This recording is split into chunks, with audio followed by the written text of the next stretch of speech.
Here at Boisei, the video ran out of battery, so I am just continuing from here and sharing on Halachas of the Kosel. So let's just continue it at the Kosel. Here we go.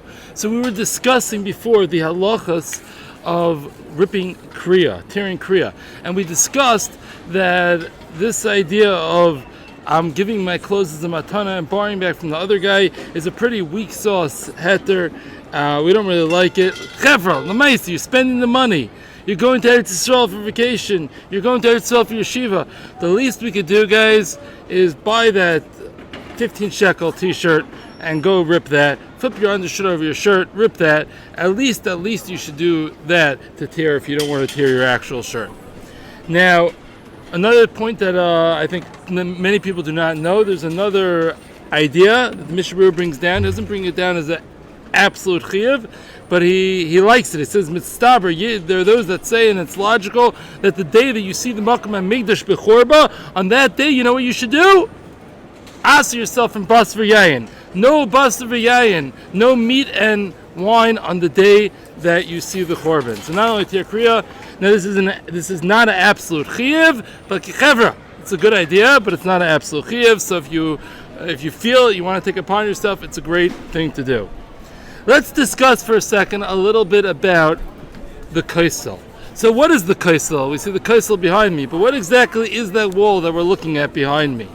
So when I was growing up, I was told, you know what, actually before I discuss what the wall is, I want to actually speak about one of the elephants in the room, and that's, what's the deal with Satmar not going to the Kosel? Everybody here, the Satmar Rebbe said, Rav Yoelish, you shouldn't go to the Kosel. What's up with that? What's pshat?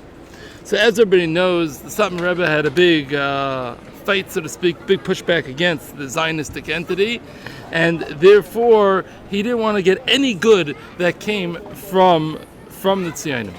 So therefore he said, we shouldn't go to the Kosel. It was won by the Hashem gave it, won by the army, however you want to present it, in 1967, and they said you shouldn't get enough from that. By the way, people think that the Satmar Rebbe was completely against the Kosel. The Satmar Rebbe himself went to the Kosel pre-1948. So he didn't have a problem with the Kosel, but he had a problem with using it after it was got back from our cousins who look like they're behind us, these cousins. But whatever, okay. So, L'maisa. What's pshat? So the Satmar Rebbe says a good thing from a bad source is aser. A good thing from a bad source we should reject. And he brings a proof from, there was in Amsterdam, they came up with a new minhag when they were greeting the Mashiach, so to speak, when they thought that the Shabsai Tzvi, they wrongly thought that he was Mashiach. So because it was Messianic times, as we'll call it, in their view, they decided to institute having Dochening, Birchas HaKayanim, on Shabbos, every Shabbos, not just during the Yom Tovim as Ashkenazim have it, but rather they had it every Shabbos. And the big postuk of the place, I don't remember his name, said that even though it's a minhag toiv to have this Birchas HaKayanim on Shabbos, however, a minhag toiv that's from a bad source, it came from the followers of Shabsai Tzvi, will reject even a minhag toiv from a bad source. Good things get thrown out if they're from a bad source. So therefore the Satmar Rebbe threw out the Kosel, so to speak, because it came from a bad source. L'maisa, that is not the accepted shita amongst the Gedolim, the Poskim, etc., even the anti-Tzioni camp. Meaning you have even the Tolz Avram Yitzchak Rebbe will come and visit the Kosel. This shita was very specific to Satmar Rebbe, and it was rejected by and large by everyone else. Okay, let's talk a little bit about the halachas regarding the Kosel. So what is the Kosel? What is this wall that we're all so familiar with that we come to daven by? What precisely is it? So when I was growing up, I was told that's the western wall of the Mikdash. It's the leftover wall of the Mikdash. And Taka, if you look at the Medrash, it seems pretty clear that it's mashma in the Medrash that the Kosel is the leftover wall of the Mikdash, and that is what is mashma. And if you open up the Radbaz, the Ridbaz and the Chayodim goes like this and understands that the Kosel is the wall of the Mikdash. However, there is many problems with this. The problem is, number one, that in terms of the placement, it's too far away from where we think the Kodesh Kachim was, so to speak, and the Dome of the Rock, and wherever the Shitas are, as to where the Kodesh Kachim was. It's too far away. It doesn't shtim on the map. So how could this be the wall of the Mikdash? Problem number two is, and this is probably the biggest problem, now that we have the tunnel tours and we see that the Mikdash is bigger than what we see just behind me, but rather it goes way, way larger, and it's way, way wider than, longer, I guess you'll call it, than what we see. So it works out that it can't be.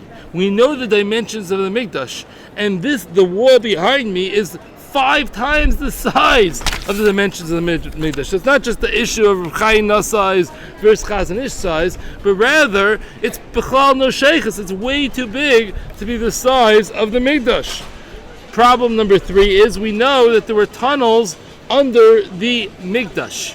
Now, if you look at the wall behind me and you take a tunnel tour, you'll see that it goes all the way down to the bedrock. I know it's possible to explain maybe there was some nisim and there was a tunnel going under the bedrock, but simply speaking, nisim aside, you can't have a tunnel going under the bedrock. So therefore, this was when this goes down all the way down, and there is no possibility, there's no place for a tunnel. And if there's no place for a tunnel, so how are we going to explain this? How are we going to explain how this could be the wall of the Mikdash? Therefore, because of these kashas, there's a whole nother shita, and this is the Kafta Ferach, who was written 500 years ago or something like that, which is he's like an early Akron, but it's considered, or late Rishon, but it's considered to be like a historical type of work. He writes as a Davar Pashut that the wall of the Kosel is the wall of Har Bayis. It's the what's the right word? The holding wall, the support wall for Har Bayis, and that's what the wall behind us is. And if you the Avnei Nezer says the same. Rav Chukatinsky, who is the expert over here, he says the same, and Tzitz Eliezer. And this is pretty much how everyone goes, that the Kosel is not the wall of the Mikdash, but rather it's the support wall of Har Bayis. Now, this is not just retaining wall, that's what I was looking for. It's the retaining wall of Har Bayis. Now, as you see, Har Bayis is higher than the wall behind us, and since Har Bayis is higher than the wall behind us, it holds in Har Bayis. Now, this isn't just a question of history, this isn't just a question of archaeology, but rather is a question of tremendous importance. Why is it a question of tremendous importance? Because there's tremendous halachical ramifications. Namely, what are the halachical ramifications? So, let's just get a little background. There's 3 areas. There's the makom of the Azara, which we'll call Machane Shechina. Over there, that's where a Tamei Meis is not allowed to go. Then you have the next area, which is wider, which is the Makom Har Bayis, which is Machane Leviyah. Over there, Tamei Meis is allowed to go to Har Bayis, but a Tumah Yotzei Megufay is not allowed to go to Har Bayis. So this is something that a lot of people don't know. This is something that the big Har Bayis Chevra are very quick to say this very often, and they always like catching out the unknowledgeable on this point, because a lot of people who are Talmid Chacham in other areas but don't know this.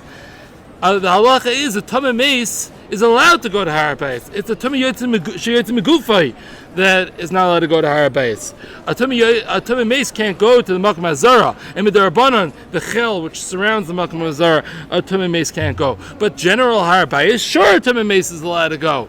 It's just Tamei Yotzei Megufay. What's a Tamei Yotzei Megufay? What are the examples? So a Balkari, a Zav, a Zava, a Nida, a Paleta Shechva Zera, they're not allowed to go up to Har Bayis. However, those things can get fixed up by going to a proper mikvah that's kosher d'oraisa, any woman's mikvah, or any mayan, or the right men's mikvah. You'll be able to take away that tumah and go up for greater deals. You could check out my shiur in Har Bayis. But the Maisa, a Tamei Yotzei Megufay is allowed to go to Har Bayis. I'm not saying you should go. I think you shouldn't go for other reasons. But from the halacha of Tumei Yitzim Megufay is allowed to go to Har Bayis. And what about the general old city? That would be like Machane Yisrael. And Machane Yisrael, everyone's allowed to be a Machane Yisrael except like a Mitzayra. So there's some exceptions, but we're pretty much allowed to, even in our state of Tumah, we're allowed to be a Machane Yisrael. Now, if you're going to say that the Kosel was the wall of the Mikdash, then it works out that the Makom of the Kotel Plaza, the Kosel Plaza, that would be Har Bayis. And therefore, Tumei Yitzim Megufay would not be allowed to go here unless they went to the mikvah. And we see that's clearly not the halacha. It's clearly the halacha is we allow a Balkari, we allow a Zav, a Nida, Palet Shich V'Zari, we allow them all to come into the Kosel Plaza. So you see, everybody paskins, nobody's choshesh for that shita, and we all paskin that Tumei Yitzim Megufay is allowed to be here, and we paskin that the wall of the Kosel is the wall, the retaining wall of Har Bayis, and it is not the wall of the Mikdash. I heard that there are some people, some briskers, I believe, that are machmer for the shita, and they won't go within, I think, 11 amas, probably approximately up to where I am right now, 12, 15 amas, something like that. They won't go within that distance of the Kosel, and they'll really stay in the back of the Kosel Plaza, kind of where I am right now. That is where they will hang out, because they're big choshesh, and they're not going to go to the Kosel Plaza for the shita. But the Maisa, by and large, nobody's really choshesh for this. Now, can you stick your fingers into the wall of the Kosel? Everybody always asks, is there any issue of sticking your fingers in the wall of the Kosel? So the truth is that, what's the problem? Why would there be an issue? So there's a Gemara in Zvachim Lam Beis and Beis that discusses sticking one aver into the Azara. Even if you have Rosh Viru by most of your body outside of the Azara, but you want to stick one when you're Tamei, and you want to stick Tamei Mace, and you want to stick one aver inside the Azara, it's a problem. It's also even to stick one aver. So what's the din in the middle of the wall? If the middle of the wall has a din like what's on the other side of the wall, so maybe in the middle of the wall is a din Har Bayis. And therefore, if in the middle of the wall is a din of Har Bayis, somebody that is Tamei, a Balkari, or whoever it is, a Nida, would not be allowed to stick their hands into the wall of the Kosel. So are you allowed to stick your fingers into the wall of the Kosel? So the Maisa, there were some that were machmer for this. The Maral Diskin was machmer for this possibility, and the Abir Yaakov was machmer for this possibility. But by and large, the Paiskim, or Moshe, Shlomo Zalman, Rishayimberg, I believe Reb Chaim Kanievsky, are all not machmer for the shita. Why?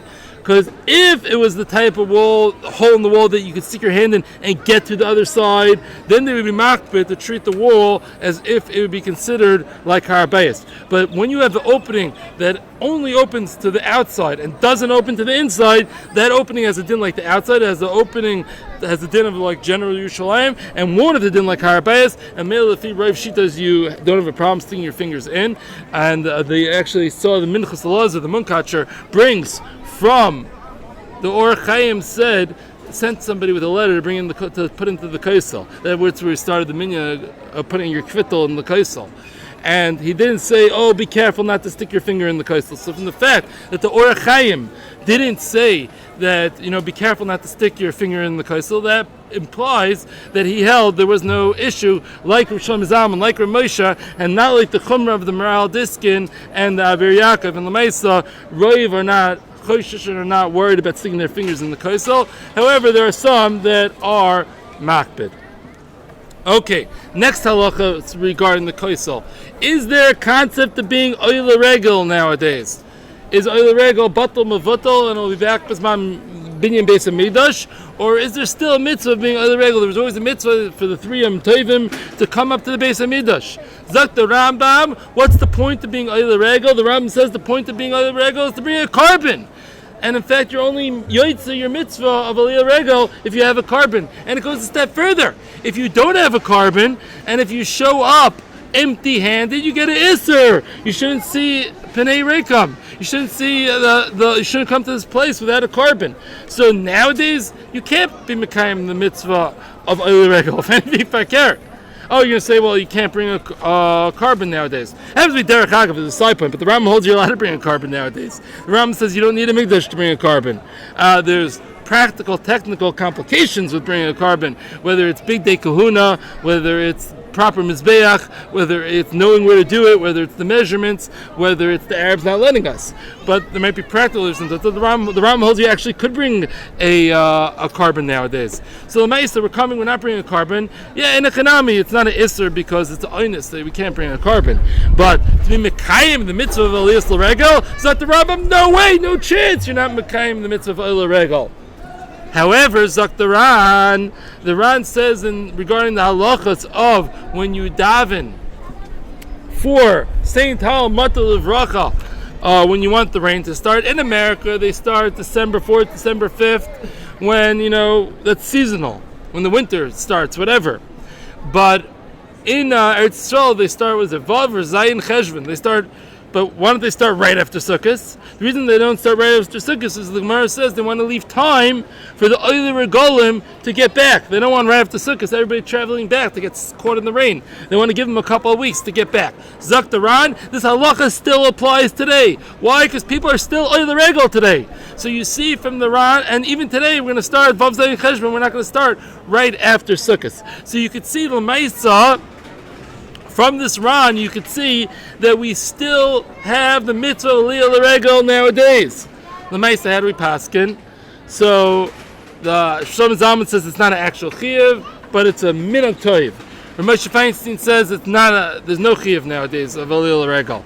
The Maisa, most of B'nai Torah, Rav Chaim Kanievsky and Rav Yoshev were always machmir on this mitzvah aliyah regel. We're always machmir. You have to come to the Kosel on Sukkot, on Pesach, and on either Shavuos or the 7 days following Shavuos. And this was always the minhag. The Maisa that the B'nai Torah are machmir on this. Many nerds are machmir on this, but we're not machmir on it as an absolute chiyuv. Rather, we're machmir on it as a inyan toiv. What's with the walking backwards when you leave the Kosel? So actually it doesn't say anywhere specifically that you have to walk backwards when you leave the Kosel. However, we see a lot of people doing it. So really, it's really a halacha in Beis Knesses. Right over here, this part of the Kosel has a din Beis Knesses. It was set up this way on purpose. So there's a halacha when you walk out of a Beis Knesses, you're supposed to turn your face to the Heichel. You're not supposed to go back from the Beis Knesses. Most people are not machmir for this in general. I think Sfaradim are a little bit more machmir on it. But when it comes to the Kosel, the anhag is to be machmir on it. So if you're not going to knock anybody over and you're not going to knock yourself over, the Maisa, I can't say it's a chiyav gomer, but I could say it's a good minhag. Okay, what about another famous shayla that we get often with the Kosel is a lady allowed to bench lecht and then take a cab to the Kosel? Because they live, whether it's Rechavia, Ma'adafna, Marishkol, they live a half an hour, 40-minute walk from the Kosel. To walk both ways is tough. So could they bench lecht, and they don't want to bench, they need somewhere to bench lecht. They're eating at home, so they rightfully so want to bench lecht at home. So could they bench lecht and take a cab to the Kosel? So when it comes to men benching lecht, for whatever reason, if a man has to bench lecht, he is not automatically Makabel Shabbos when he lights the Shabbos candles. However, when a woman lights Shabbos candles, the minhag is that she's automatically Makabel Shabbos when she lights candles. So if she lights candles, she is Makabel Shabbos. Is she allowed to make a Tanai and say, I am not being Makabel Shabbos with this lighting? Or you could present it a little bit differently. Could she break from this minhag and say, I am not being Makabel Shabbos when I light these candles? So it's actually a machlokes rishonim whether she's allowed to do this. The Mishnah Berurah paskins b'shas tzarech gadol. If by a tzarech gadol she's allowed to not be Makabel Shabbos with lighting of the candles. Now, is going to the Kosel a tzarech gadol? I could hear both ways. I could hear argument yes, I could hear argument no. I would say the Pasha says no. I heard Rabbi Shlomo Zalman says no. Going to the Kosel is not a tzarech gadol. So therefore, to bench left in Makabel Shabbos and go in a taxi, the chayr is not the right thing. How about this? I have a different thing. Why can't she be Makabel Shabbos? And the taxi is going to show up. The husband's going to open the door. She'll go in. The husband will close the door. She won't do any malacha. Oh, but she's causing more fuel to be burned? No, she's not. The driver is pressing the gas, and it's true, with her on it, he has to press more gas to drive her. Okay, he's the one doing it, the driver, and it's not Shabbos for him. He wasn't Makabel Shabbos, or he's an Arab. Either way, it's not Shabbos. So he is on his own right doing more burning of fuel. She didn't do anything. I don't think she's burning any fuel. She's not causing it. The guy who's pressing the gas is the one who's causing it. But wait a second. When she goes into the back seat, she's going to cause that sensor to go off. You know that sensor that says put on the seatbelt? She's causing it to go off. Well, she doesn't care about it. Well, it's a psik ratio. It's not her kavana, I mean. Well, it's a psik ratio that's going to go off. Even if it's a davar she'ein meskaven, it's not her intention to cause the sensor to go off. If it's guaranteed to happen, it's a problem. However, sometimes we say that a psik ratio by davar she'ein meskaven and something that's loy nichle, that doesn't benefit her, but makkah mitzvah, we can be matter.